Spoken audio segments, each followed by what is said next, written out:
Right, Boxrec, show of hands, who's heard of it? I bet you have. I don't really think anyone watching this video hasn't. But if you're not familiar, it is sort of the go-to website for boxing stats, for rankings, for upcoming scheduled fights, and just information in general on your favourite fighters. Personally, I use it all the time, probably on a daily basis, studying the records of fighters from the past and the present, and I love Boxrec. But today, they crossed the line, because today, for the first time ever, ironically, I actually went and looked at the top 10 heavyweight rankings on Boxrec, and the results I found shocked me. Now, let me just say, Boxrec is just a website. It's not a sanctioning body. They're not like the Ring Magazine, who aren't officially a sanctioning body, but at the same time, fighters still respect their belt. I don't know. Either way, what I'm saying is, it's just a website, so don't shoot the messenger. But the messenger is here to tell you that Boxrec's top 10 heavyweights reads like this. Number 1, Alexander Usyk. Number 2, Anthony Joshua. Number 3, Tyson Fury. Number 4, Joseph Parker. Number 5, Ajit Caballero. Number 6, Luis Ortiz. Number 7, Daniel Dubois. Number 8, Dillian Whyte. Number 9, Deontay Wilder. And number 10, Otto Wallin. Now, I understand that boxing is completely subjective, and how you choose to rank fighters can come down to so many different factors. But the way that Boxrec have ordered this top 10 is fucking mental. Now, listen, maybe there's factors that come into play here that I'm not accounting for. Maybe Boxrec are ranking this list on where they feel each individual fighter is at today in this current... No, I'm not having it, man. Luis Ortiz. You've got Luis Ortiz ranked at what? 6th? He's had 3 fights in the last 4 years, one of which he lost, by the way, and he's ranked a few spaces above a man, Deontay Wilder, who's beat him twice. That is mad. Right. Before I lose my head here, I think the only thing that I can really do is go through the list, and I'll give you my thoughts individually on each fighter and their ranking. Right, number 1, we've got Alexander Usyk. Incorrect, straight away for me. I honestly don't believe that you can put Alexander Usyk above Tyson Fury until he potentially, if it happens, beats Tyson Fury. Recency bias will have you believe that Tyson Fury is washed up, he's done, he's finished, and Alexander Usyk is the best thing since sliced bread. But the truth is, you, me, and nobody else knows what is going to happen in the fight between those two until the fight plays out. So here is the reality of the situation. Tyson Fury has beat more top heavyweights than Alexander Usyk. Usyk has wins over Derek Chisora, AJ a couple of times, and Daniel Dubois. Tyson Fury has 3 wins over Chisora. He has a win over Dillian Whyte. He has 2 over Wilder. Some would say 3. And Vladimir Klitschko. Now, Tyson Fury's fresh off the back of a bad performance against Francis Ngannou. But let's not forget that Alexander Usyk's last performance wasn't vintage either, you know. And I actually believe that had it not been for Alexander Usyk stopping Daniel Dubois, there would have been a lot more uproar over the whole low blow controversy. Half the people I speak to do think it was a low blow. Half the people I speak to don't think it was a low blow. But it doesn't matter, because eventually, after a couple of minutes on the clock, Alexander Usyk did get up and he did stop Dubois, and therefore it put the whole controversy to bed. Sort of. Now, it's my personal belief that Tyson Fury would beat Anthony Joshua, and because of that, there isn't really anyone on Usyk's, albeit very short resume, that I wouldn't make Tyson Fury as a favourite against. And I'm aware that Usyk hasn't been at heavyweight long enough to amass the amount of names, and it's not his fault that he hasn't.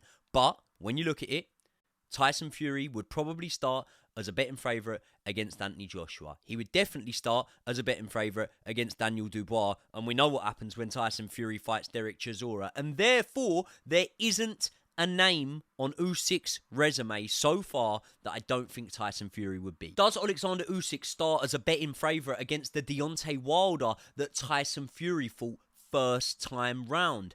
I don't know he does. Does Alexander Usyk start as a betting favourite against Vladimir Klitschko in 2015? 10 years unbeaten, beating every man and their dog that was put in front of him. I think we both know the answer to that. No, he doesn't. And Tyson Fury's public perception is probably at an all-time low right now. And I get that. Fans are frustrated about his antics, about his words and not backing them up in certain situations, about the way the Ngannou fight went, and about the fact that the AJ fights fell out and the Usyk fight was postponed. But ultimately, I think that until we see a notable decline in Tyson Fury, not one bad performance, a notable, consistent decline, I don't really think that you can put Usyk ahead of him. Think about it like this, right? Despite the fact that they may now lie to you, most people going back would have picked Tyson Fury to beat the version of Anthony Joshua that Alexander Usyk beat first time round. They definitely would have picked Tyson Fury to beat the version of Anthony Joshua that Alexander Usyk beat second time round. So as impressive as it was, as much of a shock as some people might have seen it as, I do not think that Alexander Usyk recording back-to-back wins against a man that most people would have picked to have been beaten by Tyson Fury justifies Alexander Usyk jumping above Tyson Fury. To do that, you have to beat the man who beat the man. And through no lack of trying, by the way, Alexander Usyk has not yet done that. And that is not me saying that Alexander Usyk can't do that. But until he hypothetically does that, I am not putting him above Tyson Fury. Now, clearly, based on that logic, I do not think that Anthony Joshua should be ranked in this list above Tyson Fury. I do completely understand that Anthony Joshua's resume at a glance has more depth to it than Tyson Fury's. Because if you think about it, right, outside of the world champions, how many contenders has Tyson Fury actually fought? 2? 3 at a push, maybe? Whereas AJ, you can look at his resume and go, well, there's 10, maybe more contenders there that you've took on and you've beaten. But as impressive as that is, Anthony Joshua's best win is still Vladimir Klitschko, isn't it? And you could compare the job that Tyson Fury did on Vladimir Klitschko to Anthony Joshua's win against Vladimir Klitschko and say, well, Anthony Joshua knocked him out. But Anthony Joshua did also take a lot of punishment and get dropped in that fight. He did also have the fight on home soil. Anthony Joshua's fight with Klitschko was put on by Eddie Hearn, Anthony Joshua's promoter. Anthony Joshua was the A-side in that fight, meaning that he did not have to deal with the sort of shenanigans that Team Fury had to deal with out in Dusseldorf. But most importantly, Tyson Fury went in there with a man in Vladimir Klitschko who was unbeaten for the best part of 10 years before that fight, and as the betting underdog, he shocked the world. Anthony Joshua beat a 40-year-old Vladimir Klitschko who had lost his last fight. And I get that sounds shocking. I get that sounds like I'm trying to discredit Anthony Joshua here. Honestly, I'm really, really not. I just personally believe that Tyson Fury's achievement of going to Dusseldorf and upsetting Klitschko was more impressive than Anthony Joshua's win at Wembley over Klitschko. Whew, right. I can tell I've pissed a lot of you off there, haven't I? Some of you have probably left the video. Some of you are probably in the comments now telling me how much of a Fury fanboy I am. But I have just got to speak my truth the way I see it. Let's carry on with the rest of the list. Joseph Parker at number 4. Now, that's one I can agree with, and that's one that I reckon the whole boxing community would also agree with. Most people now see Joseph Parker as best of the rest. He is the man that has the most impressive resume of recent outside of the champions and maybe Anthony Joshua. But it is at this point that silly season kicks in when it comes to these rankings, because now we've got Ajit Kabayel at number 5. Ajit Kabayel, by the way, is a fighter who I am hugely impressed by. I really, really liked the win over Makhmudov. I didn't know whether Ajit Kabayel would be able to come through Makhmudov, but clearly he's very, very capable. And by the way, we already knew that. It seems like years ago to me, but the win over Derek Chisora was another impressive win. And it was at that moment when I thought we would see Ajit Kabayel push on towards fringe world level, and I really thought that his star would grow a lot more than it did, and ultimately it didn't after that fight. So the fact that he's now getting big fights, he's picking up good wins, is something I'm happy about. But let's just deep it for a minute here. Derek Chisora is not, and in my opinion probably was not ever, world level. Makhmudov, what level's he? We don't even know if he's European level because he hasn't fought anyone or had the wins to suggest that he is. So what I'm saying here is if you're going on Kabayel's best 2 wins, Chisora and Makhmudov isn't really enough to give anyone an indication as to just how high you should be on this list. And it's definitely not enough to put you in at number 5. In my opinion. Luis Ortiz is at number 6. Don't readjust your volume. That is what I just said. Luis Ortiz is at number 6.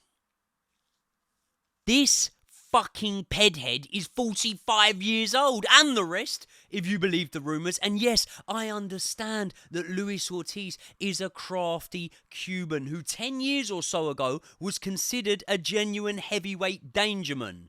But we are not 10 years ago, and Luis Ortiz's best win in his professional career is what? Bryant Jennings?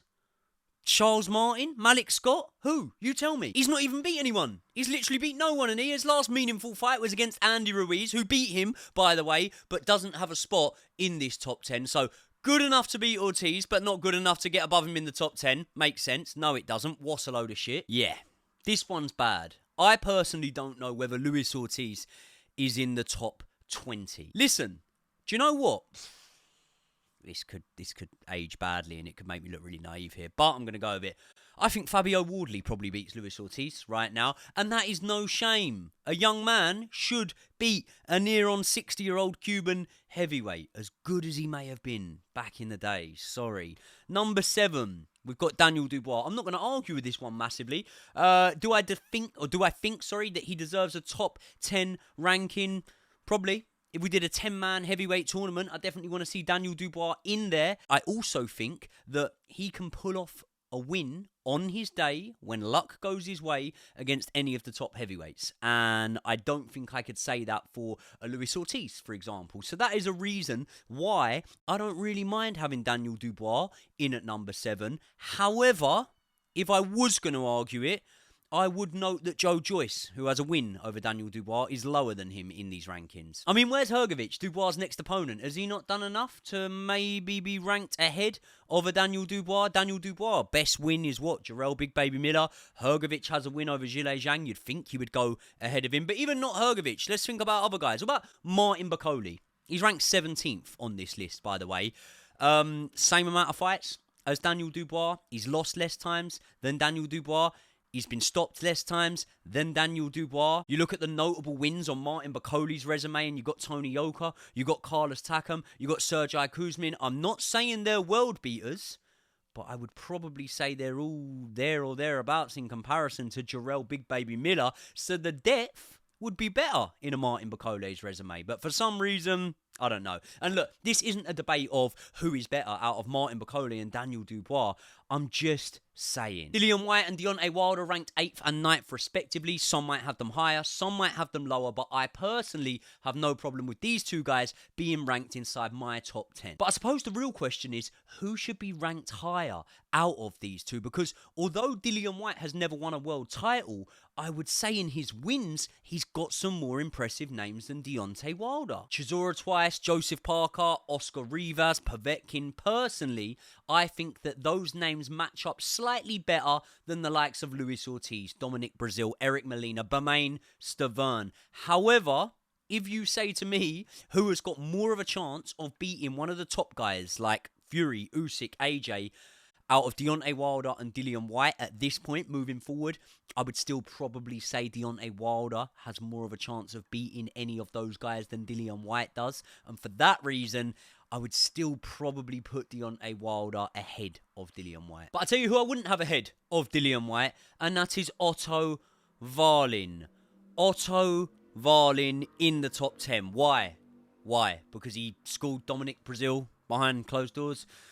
Because he beat a Murat Gassiev that had literally just come up from cruiserweight? No. Not for me, no. Right, let's just think about this.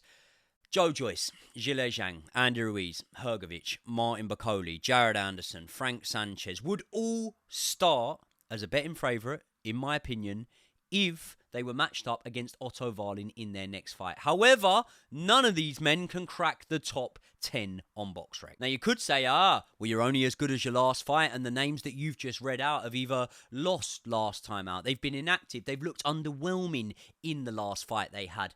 But if you were only as good as your last fight, then I don't think Zhilei Zhang would have been handing back-to-back losses to Joe Joyce after he gassed out and was beaten by Hrgović. We probably wouldn't have seen Joseph Parker go on the recent run of form that he has. We probably wouldn't have seen Deontay Wilder come back after getting stopped by Tyson Fury in their second fight to drop Tyson Fury, to have him up and down off the canvas, and to produce a fight of the decade contender. We wouldn't have seen the Vitaly Klitschko go 10 years unbeaten after losing to Lennox Lewis if you were only as good as your last fight? Now, Father Time's undefeated, and believe me, no one is arguing that. But at heavyweight, a lot can change from fight to fight. And if you do your research, boxing history will teach you this. Now, I'm guessing that you've probably worked out from this video that I would probably rank the top 10 heavyweights in a completely different order to how Boxrec has ranked them. So if that's something you want to see,